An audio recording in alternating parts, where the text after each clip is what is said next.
Hi everyone, today is December 23rd, Wednesday. It is my post-op week 3. So,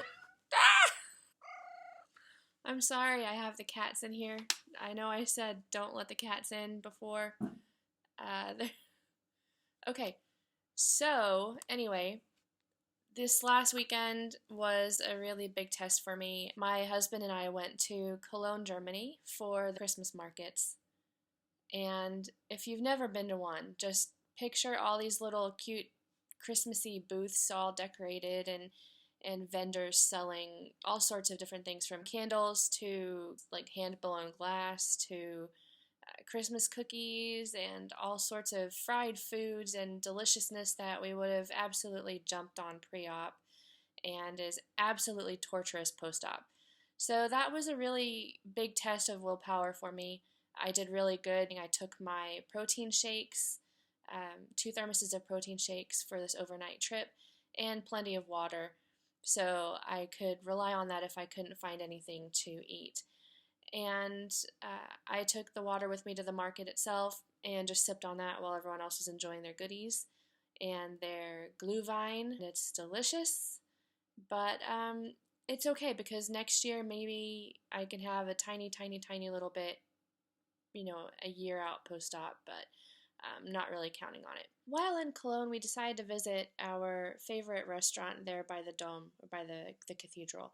It was a German or Bavarian type of restaurant, and I planned on sharing a bit of chicken with my husband and eating some green beans, which I had to specially order. And they had no chicken, so we ended up eating a little bit of schnitzel, where it's pretty hard to get the breading off schnitzel. You have to kind of cut the entire top part of the pork off because it won't just come off by itself. On the way back from Cologne, we stopped in Amsterdam and went to another of our favorite restaurants. So 2 restaurants in one weekend. I did really well. I had a little bit of my hubby's grilled chicken, and I had an appetizer of my own, which was just cooked mushrooms and a few bites of baked potato with sour cream. So all in all, really good, successful weekend. We didn't want my first true dumping experience to be at a restaurant or in public. So it was good, no dumping involved. I think I'm hitting that 1 to 3 week post-op stall. There's no weight change at all. Um, Not as far as the scale goes though, but I'm going to be doing measurements and of course doing photos again. Last night I had my first vomiting experience. Um, it was a soft food. I am on the soft food stage. However, it was eggplant sliced and it had, and I didn't think of it at the time, it had breadcrumbs. And it's my first time with breadcrumbs since the operation. I think maybe I ate it too fast, even though I know I counted to at least 30 or 40 chews each time. Maybe my bites were a little bit too big for the sliced eggplant. That was delicious, but it wasn't worth vomiting. Vomiting is a really weird experience post-op when you have just this little bitty tiny pouch for a stomach. You don't have the rest of your stomach kind of pushing it up. I really don't know how to describe this, but you have that reflexive action that you want to puke, but it's kind of like trying to regurgitate. I really don't know how to describe it, but your muscles are kind of working a little bit differently. It feels different than when you vomit when you're pre-op. At first, it started with a lot of burps. I had a lot of burps within like 5 or 10 minutes, and then the burps started producing saliva, and then I knew it wasn't going to end well. But it wasn't really super bad. It was just really weird and not something I want to experience in the near future. So take it easy on your bites. Take small bites. I think that's where I went wrong. I think my bites were too big. Even though they were thoroughly chewed, thankfully it helped it come up a little bit easier. But you still kind of get that feeling right through here where it's not quite up, but it's not quite down. So after that, I chilled out with a little bit of sugar-free Jello and kind of liquidized that in my mouth to try and see if I could lubricate my esophagus a little bit more, and in case I had to vomit again. But it worked out. There was no more vomiting involved, but just the weirdest feeling. I don't remember who sent me the link to this. It might have been Lee. If so, Lee, thank you very much. I bought these on Amazon. These are some water bottles that allow you to infuse. It's by Aquamotive, AQUAMOTIV.com. And this piece here, oh, okay, well, that's not how you pull it out, so I'm gonna need to edit this. Okay, I'm gonna need to edit this. This piece, I think I pulled too hard today. Okay, let's try this again. So this piece is supposed to pull out more easily than that. Okay, it pulls out like that. If you can get past that, it's a pretty cool water bottle. What you do is, comes with this one came with a free little bracelet. It has your measurements, well, not really measurements. I guess it has your times, like your goals, like you want to start drinking at maybe 7 and reach it by 8, 9, 10, 11, 12, 1 o'clock, and then you refill in 2, 3, 4, 5, 6, probably 7 p.m. So I would say 7 a.m. to 7 p.m.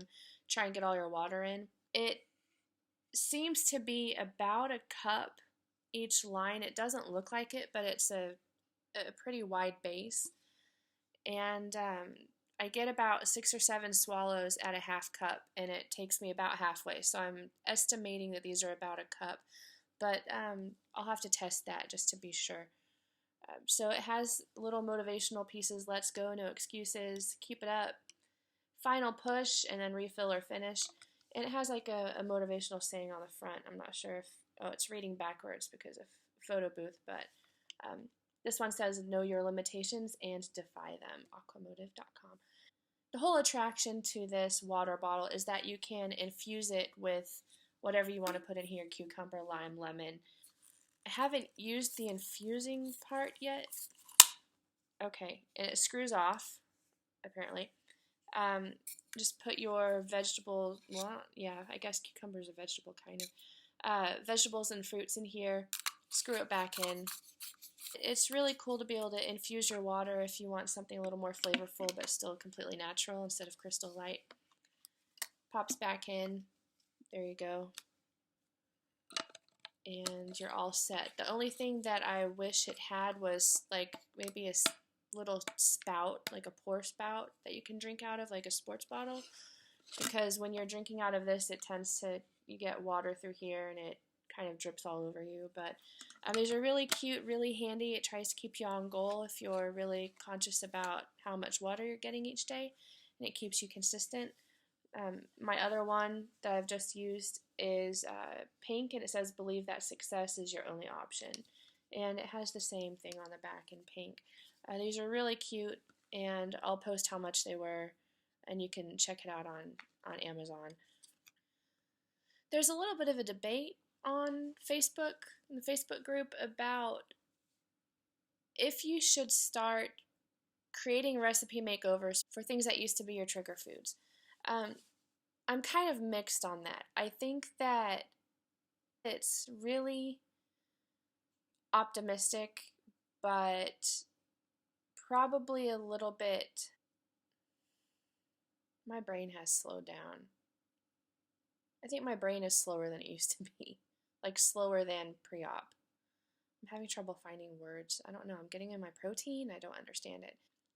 I think it's unrealistic to say that we will never make over a recipe that is something that used to be higher fat or higher sugar before. Hi, Koa. This is Belgian cat Koa. I think it's possible to go on post-op and live happily without any weight gain or regain by doing these recipe makeovers and substituting gluten-free options for anything that's flour, substituting Splenda or another sweetener for anything that's sugar, and finding ways to substitute for healthier fats or even omitting the fat completely. I recognize the thought process by avoiding these recipes to begin with. I think it's only a temporary thing, but I think that's a good thing because they should probably be avoided until we have our head on straight and know that we aren't going to go down this slippery slope and be unable to close that door once it's open. So I'm looking forward to trying some new foods that are things that we won't be able to eat in its original version anymore. For example, peanut brittle. I've been talking about that a lot. Peanut brittle or any other sweet cookies or cakes. There has to be a workaround option for most of the foods out there. It's just that we have to put in the effort and the time behind it to get that recipe makeover and find a way to live comfortably with these foods again without having the regain. And definitely something where these cats, that's definitely something that everyone's going to have their own opinion on. I'm going to personally stay away from them until I know that I'm not going to just overdo it. It's just another willpower battle. So, wonder what you think. Do you guys do the recipe makeovers now, or do you wait as long as you can until you can't do it? But then thinking about that now is what happens if you binge? You know, you put it off, you hold it off as long as you can, and then you go and you overdo it, and then you get yourself really sick. So just food for thought. Let me know your thoughts. I'm curious to see where you stand on that. So we'll see you next week.